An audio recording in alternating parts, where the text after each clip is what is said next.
नमस्कार, भारत लाइव देख रहे हैं आप। बिहार में राजनीतिक सरगर्मी लगातार बढ़ रही है। खास बात यह है कि दो जगहों पर जो उपचुनाव हुए थे उनका रिजल्ट दोनों गठबंधनों के हित में नहीं हुआ, यानी 50-50 रहा। इस बार कुढ़नी के चुनाव को बिहार की राजनीति का फाइनल बताया जा रहा है। ये भी देखना होगा कि नीतीश कुमार के पाला बदलने के बाद जनता किसके साथ है। भाजपा अपनी ताकत लगाकर सारे हथकंडे लगा रही है, वहीं महागठबंधन में प्रथम ग्रासे मक्षिकाम पात्रम जैसी स्थिति बन गई। जिस तरीके से ये सीट राजद की थी और इसे जदयू खाते में दे दिया गया, बताया जाता है कि इससे राजद तो अंदर अंदर नाराज है ही, कहीं ना कहीं मुकेश सहनी जो कि महागठबंधन की तरफ आना चाहते थे, उनको भी कहीं ना कहीं उन पे आने पर रोक लगा दी गई। इस पूरे मामले पर जो कुढ़नी का सीट है उस पर कई दावेदार हैं, कई पार्टियों से लगातार बात चल रही है कई लोगों की, लेकिन अब तक पत्ता केवल मुकेश सहनी और जो महागठबंधन है उन्होंने खोला है। बात अगर करें भाजपा की, तो भाजपा ने अब तक स्पष्ट नहीं किया है कि कौन प्रत्याशी होंगे। कई नाम सामने आ रहे हैं, कई निर्दलीय लोगों के नाम सामने आ रहे हैं। ऐसे ही एक प्रत्याशी हैं पूर्व वीआईपी पार्टी के नेता मुकेश निषाद। इन्होंने कुढ़नी पर अपना दावा ठोक दिया है, लेकिन स्वतंत्रता से ठोका है या फिर किसी पार्टी से, ये जानने की कोशिश करते हैं। मुकेश जी, स्वागत है आपका। जी धन्यवाद। आपने कुढ़नी सीट को लेकर दावा ठोका है। सोशल मीडिया पर मैंने कई पोस्ट देखे हैं आपके समर्थकों के, आपका पोस्ट भी देखा है, क्या मामला है?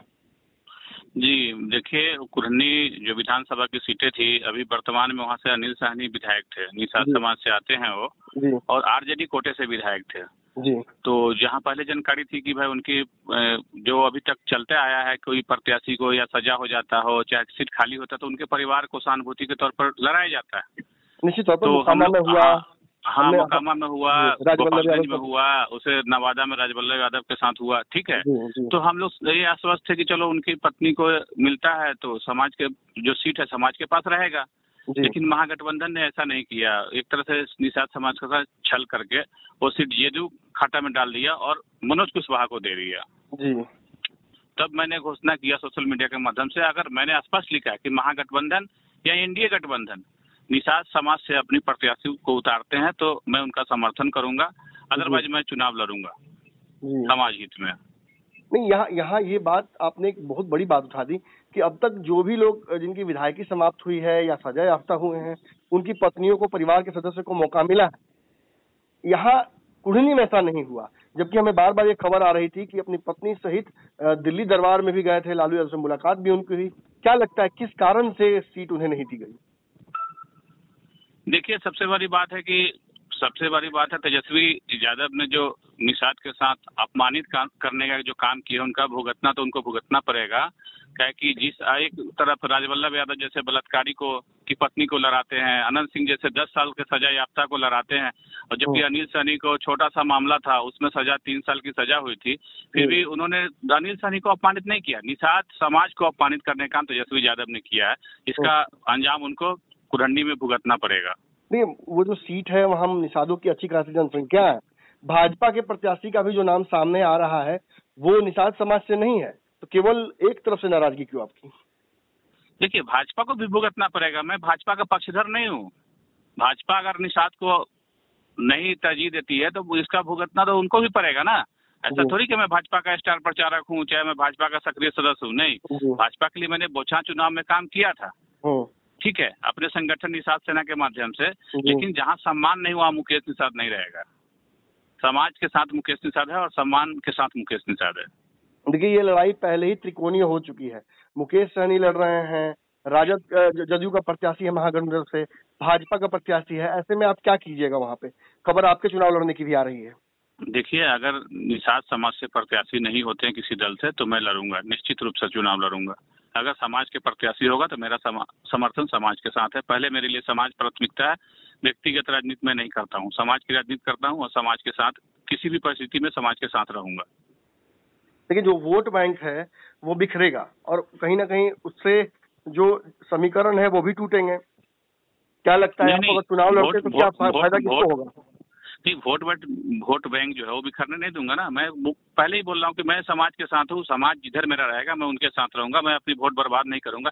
पूरे समाज से अपील भी करूंगा और सब लोग को कहूंगा कि एक मुश्त कहीं भी नोटा भी दबाना पड़े तो हम समाज से कहेंगे सारे समाज मिलकर नोटा दबाओ।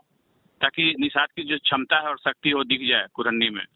आखिरी सवाल ये भी मेरा रहेगा कि मुकेश सहनी ने पिछले चुनाव में दोनों जो सीटें हैं उस पर महागठबंधन का सपोर्ट किया था, इससे पहले भाजपा के साथ थे, जहां रह रहे हैं वहां उनके साथ धोखा हो रहा है, आपके समाज के साथ धोखा हो रहा है, तो ऐसी स्थिति में क्या लगता है, क्या निषादों को अभी भी राजनीतिक उपयोग डिफरेंट जो बिहार में गठबंधन है वो कर रहे हैं? नहीं, वो तो लीडरशिप की कमी है। मुकेश सहनी जी जो कर रहे हैं, अब मैं उनके साथ 2020 के जो विधानसभा चुनाव से मैं नहीं हूँ, ठीक है, तो विशेष टीका टिप्पणी मैं उनके ऊपर नहीं करना चाहता हूँ। उनकी क्या रणनीति है, वो किस सिस्टम से राजनीति करते हैं, कैसे उनकी महागठबंधन में वार्ता हुई थी, ये वो जाने। मैं उस पर विशेष टिप्पणी नहीं करूंगा। मैं उनके साथ भी नहीं हूँ। उनकी रणनीति जो उनके साथ रहेंगे, जो उनकी पार्टी के सदस्य वो बताएंगे। मैं उनके पार्टी में भी नहीं हूँ, मैंने उनका साथ छोड़ दिया 2020 में ही, तो इसलिए मैं उन पर ज्यादा टीका टिप्पणी करना मेरे समझ से उचित नहीं है। मैं उनके साथ ही नहीं हूँ, तो उनके बारे में मैं क्या बताऊं। लेकिन निषाद समाज के साथ एक छल तो हो रहा है। तो निषाद समाज के साथ छल होने के कारण है ना, आप अनिल सहनी जैसे लोग विधायक बने, और हमारे जो समाज के जो भी विधायक और सांसद बनते हैं उनके दिमाग में समाज सिर्फ क्या है, मतलब अनिल सहनी की सदस्यता गई तो उनका समाज के रूप में उनकी पत्नी है जी, जबकि वहां से जिस समय अनिल सहनी के दावेदार बने या विधानसभा लड़े, उससे सबसे पहले शेखर सहनी का नाम आ रहा था, और कर्मठ कार्यकर्ता थे आरजेडी के। शेखर सहनी के टिकट काट कर अनिल सहनी को दिया गया, लेकिन जब समाज की बारी आई तो अनिल सहनी ने अपनी पत्नी के लिए टिकट बनना शुरू किया, प्रमोट किया। तो जब तक हमारे समाज में इस टाइप के नेता रहेंगे, तुच्छ मानसिकता के लोग रहेंगे कि नहीं, उनकी नजर में समाज उनका बीवी बच्चा जी, जब क्षेत्र में आए तो जूता के माला पहना के स्वागत करना चाहिए। जिनके नजर में समाज सिर्फ पत्नी है और बच्चा है, बीवी है, साला है। जी, हमसे बात करने के लिए बहुत बहुत धन्यवाद। अगर ये वीडियो पसंद आई और वह बिहार के राजनीति और बिहारियत से सरोकार रखेनी तो सब्सक्राइब बटन दबा के चैनल के सब्सक्राइब कर ली। ओजे एगो घंटी बा, ओकरा बटन दबा देला से कुल सटीक और मारक खबर रुआ मुफ्त में मिल जाई। अगर रुआ पत्रकारिता के हमनी के नया प्रयोग में सहयोग कर चाहतानी तो ज्वाइन बटन दबा दी। पेटीएम नंबर नोट कर ली 938681